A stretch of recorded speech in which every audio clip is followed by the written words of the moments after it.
News.mc on Monaco Info is brought to you by Monaco Legend Properties. Our exclusive interview with the personalities making the Principality. My name is Pierre-André Chiappori. I'm the Minister of Finance and the Economy of Monaco. I started my career as a researcher and a university professor in France. And then in 1997, I was offered a position as a professor at the University of Chicago in the Department of Economics. And my wife received an offer exactly at the same time at the Department of Medicine. So we spent 7 years in Chicago. I've been a professor of economics at Columbia University for literally 20 years before being called by His Highness the Prince to become the Minister of Finance in Monaco. Monaco economy is doing extremely well. I mean, at least by the kind of standards that you can imagine regarding European countries. We have a budget surplus, and actually we've had a budget surplus for basically 10 years, with one exception on 2020 because of the COVID, but we have zero debt. Actually, our indebtedness is negative, in the sense that we have a sovereign fund, which is called a Fonds de Réserve Constitutionnel. So in terms of financial situation, we're in a very good shape. We're small, as you know. I mean, literally, Monaco will fit into Central Park, New York. But we are probably one of the countries in the world with the highest per capita GDP. The economy is quite diverse. We got administration, we got finance, we got firms, lots of firms operating from Monaco. There is construction. So, it's a small, very vibrant economy. After the 2023 report by MONEYVAL, Monaco has been put under enhanced supervision by two institutions, MONEYVAL and FATF. Maybe it's useful to clarify the relationship between two. First of all, FATF is an organization that deals with money laundering, AML, anti-money laundering, at the world level. Whereas MONEYVAL is a European institution, depending on the European Council, of course, working in close cooperation with FATF. And secondly, this particular report by MONEYVAL is concentrated on what's called technical conformity, which is asking questions like, what kind of legal tools, what kind of institutions, what kind of means do you have to fight money laundering or to fight terrorism financing and so on. It's about the existing structure, the existing means from the legal and institutional viewpoint. FATF is all considering these issues, but in addition, FATF is considering what they call effectiveness issues, i.e. questions like, does all the mechanism work? How many prosecutions? How many sentencing? How many confiscations? So that's the main difference between the two. MONEYVAL routinely considers 40 different points, they call that recommendation, out of which no less than 16 were considered as insufficient. We should be either largely compliant or compliant. Now, the good news is, out of those 16 partially compliant items, 15 of them has been regraded to either partially or fully compliant. That makes a huge difference. It's a recognition of a huge amount of work that has been triggered by this report and by the kind of momentum that was given by His Highness the Prince, who decided that it would be a national priority, and he even was talking about a commando spirit, quote unquote, which is exactly what happened. So there was a huge mobilization within Monaco from the government, from the legislator, the Conseil National, National Council, which is our parliament, from the society, the professional, the bankers. And there has been this kind of very strong and common movement toward achieving the goals.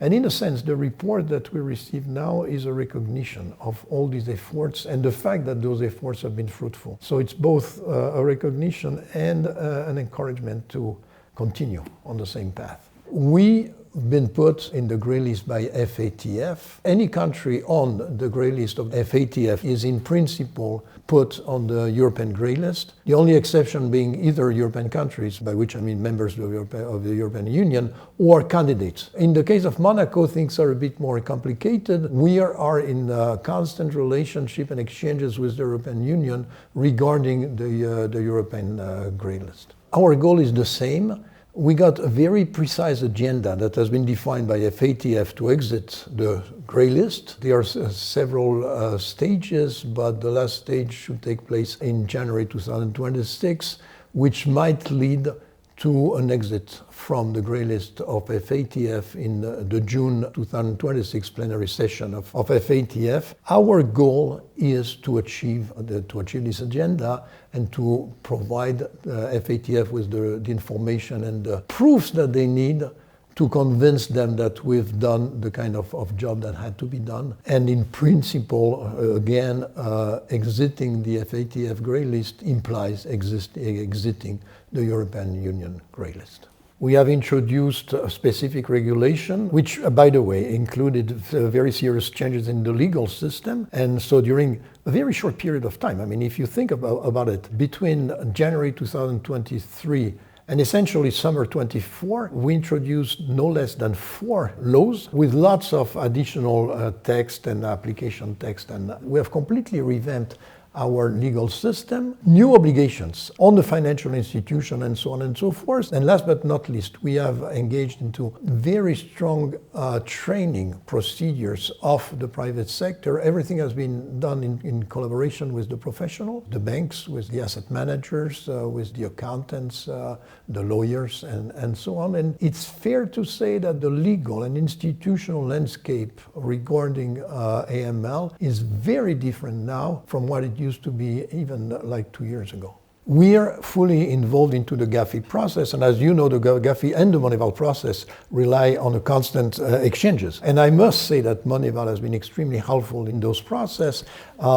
At the end of the day, my feeling about this is we are going in a direction in which we needed to go no matter what. We want a clean economy, we want to be exemplary. And in a sense, I view the intervention of both MONEYVAL and the GAFI as an external help to allow us to achieve those goals. Now, in addition, there are lots of aspects on which we're collaborating with other countries, in particular exchange of information. We have many agreements regarding exchange of information with the OECD, with the European Union, with particular countries. It's an ongoing process, and it's a joint process.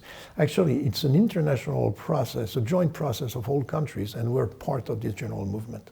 One major step was the creation of the IMSF. Agencies in charge of AML, anti-money laundering, existed before. But what we did is we regrouped all those institutions into one unit, which is the IMSF, which is in charge of 3 things: collecting information, investigating, and applying sanctions. And we have considerably increased the means, in particular the human means. We have recruited lots of highly specialized people. That has been a huge effort. In addition, at the government level, the tax authority or the division in my ministry in charge of authorization of firms and financial activities have also been equipped with new means, new people, and so on. There has been this kind of very strong progress that has been made in regarding our ability to detect and prosecute.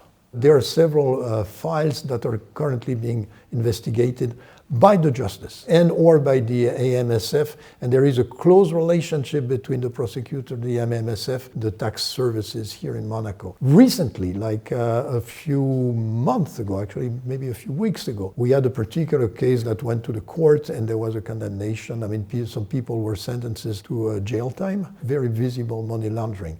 Obviously, there are lots of very complex cases for which prosecution will take more time, but things are going on. And precisely since we have this new legal system, we now have the legal means and the human means in the sense that we have the people. I do not envisage the future of Monaco under my leadership. There is one leader in this country which is defined as the prince, and you know, we're all serving the prince. We want, we're going to maintain the current situation, which, as I say, is pretty good. The second thing is we will be facing some new constraints, in particular budgetary constraints. I mean, we didn't have the kind of budget problems that other countries have been facing. It doesn't mean that we'll never face them. We have to be eager and able to develop new resources and to keep a very vigilant eye on our expenditures and on our revenues. But to be honest, there is a lot of work ahead of us, but I'm quite optimistic about the financial future of Monaco.